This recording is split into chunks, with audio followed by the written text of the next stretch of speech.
Sejam muito bem-vindos à terceira aula do módulo D do curso Leadership in Pro. Nesta aula vamos continuar a apurar o que é necessário para construir uma equipa de alta performance, ok? E aqui especificamente vamos falar como adaptar a nossa liderança aos diferentes tipos de personalidade. Como nós falámos no início, quando definimos o que era liderança, quando definimos o que é uma liderança do século XXI, provavelmente, definimos também que os padrões de liderança estão bastante diferentes daquilo que se calhar eram há uns tempos atrás, ok? Que coisas como o mandar, o ordenar, o exigir, se calhar não faziam assim tanto sentido no século XXI, nos dias que correm, ok? E isto tem muito a ver com isso. Se não conseguires criar a empatia necessária com as pessoas, não vais conseguir ter do teu lado, ok? E empatia às vezes tem muito a ver com nós adaptarmos o nosso estilo de liderança a cada um dos perfis, se, obviamente, se fizer sentido, se as pessoas valerem a pena. Como eu já referi aqui várias vezes também, pessoas são pessoas, há más e há boas, estamos a falar sempre de bons profissionais que valham a pena. Mas, vamos passar aqui diretamente para a minha tela. Muito bem, então o que é a liderança adaptativa? É a capacidade de ajustar o nosso estilo conforme a situação, ok? Há situações em que temos que ser um pouco mais severos, mais exigentes, há situações que temos que ser um pouco mais brandos, penso que é óbvio, não é? É o nosso foco na flexibilidade e na empatia, como eu referi há pouco. E porquê é que se deve adaptar a nossa liderança? Há muita gente que vai pensar, se calhar, então, mas eu é que tenho que mudar para as pessoas? Sou eu que sou o líder é que tenho que mudar para os outros? Não, nós não temos que mudar, ok? Ninguém aqui falou em mudar. Falou em adaptar, em criar empatia com as pessoas, em, como diz aquela frase bem, focar-nos nos resultados e não nas razões. Não se esqueçam desta frase que é muito, muito importante, tanto para a vossa liderança como para a vossa vida pessoal. Foquem-se nos resultados e não nas razões. E ninguém aqui está a falar em mudar, estamos a falar em adaptar a nossa liderança para o nosso próprio benefício, para conseguirmos motivar e influenciar as pessoas sem mudarmos quem somos, ok? Muito bem, então qual é que é o benefício disto? Melhor desempenho e clima organizacional, consegue-se assim criar empatia com cada pessoa. Conseguimos motivar equipas e torna-se muito mais eficaz às necessidades individuais que são consideradas. Como é que funciona a liderança de acordo com os 3 grupos do Enneagrama? Okay? Como é que cada um dos grupos funciona a nível da liderança? Como nós vimos aqui na aula dos grupos do Enneagrama, no módulo 2, existem 3 grandes grupos, ok? Revendo aqui um pouco. Existe o grupo dos mentais, que é o 5, 6 e 7, o grupo dos emocionais, que é o 2, 3 e 4, e o grupo dos instintivos, que é o 8, 9 e 1, ok? E cada um tem uma energia central, cada um tem uma necessidade central. E com isto, nós sabemos que provavelmente existe algo dentro desses grupos que consegue atingir os 3 perfis, ok? Neste caso, no grupo dos mentais, é uma grande necessidade de clareza e estrutura, ok? Atinge o observador, atinge o precavido, atinge o entusiasta, ok?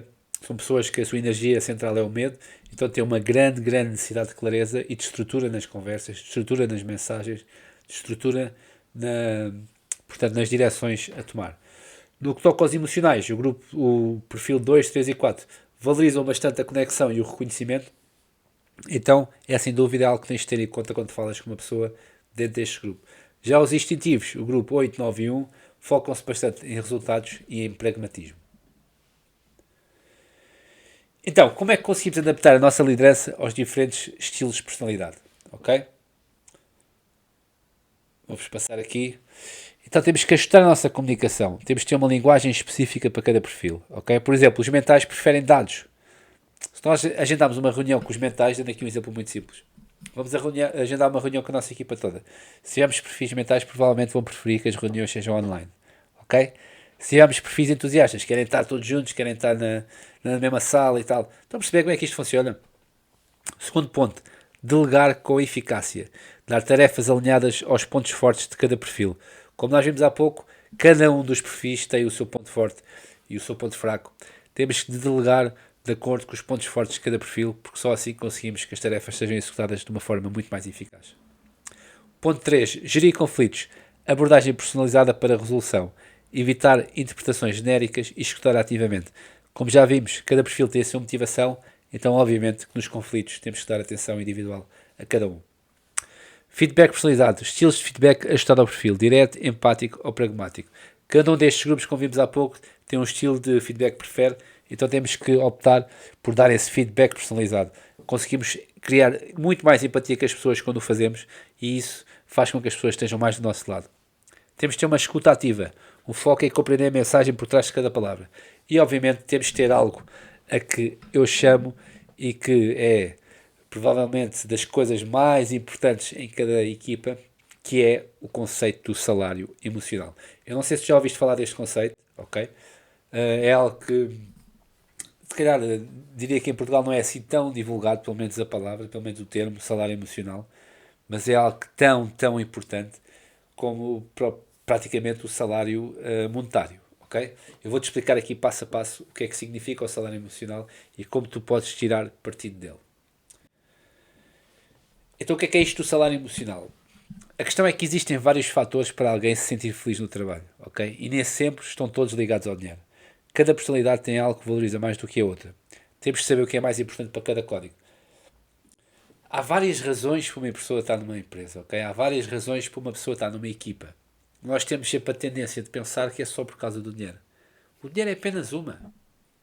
Reparem, a pessoa pode estar numa equipa porque está perto de casa, que o trabalho fica perto de casa dela.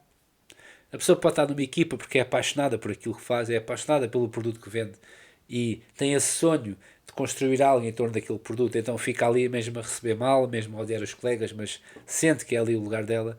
Fica ali porque é um lugar cómodo, ok? Fica ali porque se calhar gosta dos colegas, fica ali porque está apaixonada por alguém. Há mil e uma razões para uma pessoa estar numa equipa, ok? Não é só o salário, é muito importante termos esta consciência. Nós temos muita tendência de pensar que o salário é o grande fator. Sim, o salário é o grande fator, se calhar, que é o grande diferencial das pessoas estarem numa equipa, numa empresa, mas não é o único, ok? Então, se nós podemos controlar os outros, e se os outros podem influenciar também a prestação da pessoa, por que não focarmos no que nós podemos controlar? Em vez de nos focarmos naquilo que não podemos controlar, ok? É muito importante. Tenham isto em conta sempre. Temos de saber o que é mais importante para cada código. E isso é o salário emocional de acordo com o seu tipo de personalidade. E é algo tão transformador, provavelmente, como o salário físico, ok? Se vocês conseguirem dar o salário emocional da forma correta, se vocês, como team leaders, conseguirem motivar e influenciar a vossa equipa com o salário emocional, vocês vão ter as pessoas do vosso lado. Nunca se esqueçam disto.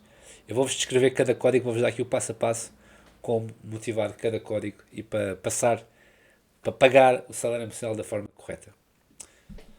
Muito bem, então, salário emocional de acordo com a sua personalidade. O código 1, perfeccionista, pela integridade, por ser muito ético e perfeccionista. Agradecer se terem esse rigor.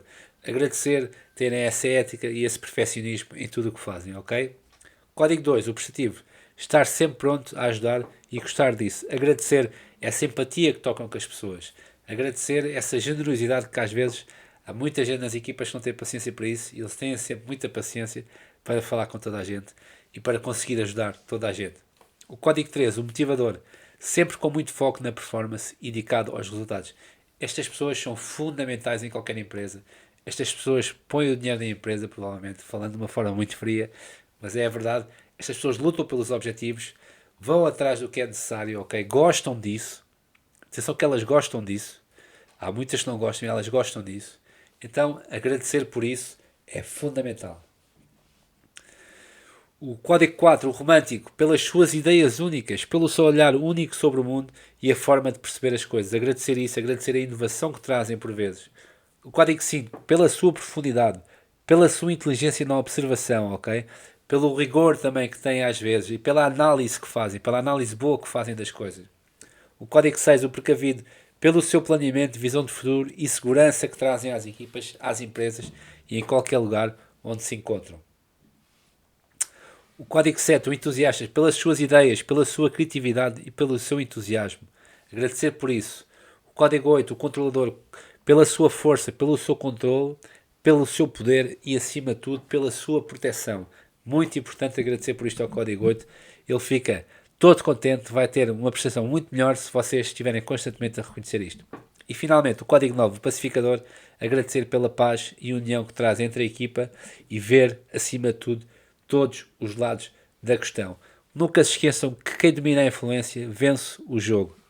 Por favor, foquem-se nos resultados e não nas razões, ok?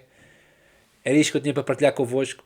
Espero que tenha feito sentido esta terceira aula do módulo D do curso Leadership India Pro. Vamos passar para a aula 4 do módulo e vemo-nos já de seguida.